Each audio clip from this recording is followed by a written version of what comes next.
શનિવારે અમદાવાદમાં યોજાઈ રહેલા કાંકરિયા કાર્નિવલમાં ભારે ભીડ જોવા મળી હતી। શનિવારની રજાને કારણે મોટી સંખ્યામાં નાગરિકો અને શહેર બહારથી આવેલા મુલાકાતીઓ કાંકરિયા તળાવ ખાતે ઉમટી પડ્યા હતા।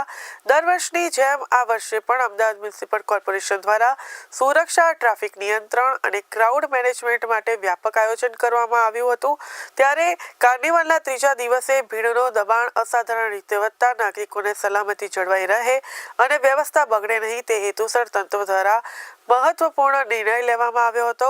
ક્રાઉડ મેનેજમેન્ટના ભાગરૂપે કાંકરિયા કાર્નિવલના તમામ 7 પ્રવેશદ્વારો એન્ટ્રી માટે અસ્થાયી રીતે બંધ કરવામાં આવ્યા હતા। તો તંત્રના જણાવ્યા મુજબ ભીડનું યોગ્ય સંચાલન થાય, ઇમરજન્સી સેવાઓને અવરોધ ન આવે અને કોઈ અનિચ્છનીય ઘટના ન બને તે હેતુ માટે આ પગલું લેવામાં આવ્યું હતું। તો સ્થિતિ નિયંત્રણમાં આવ્યા બાદ પરિસ્થિતિ મુજબ ગેટ ફરી ખોલવામાં આવ્યા હતા તેવી માહિતી મળી છે।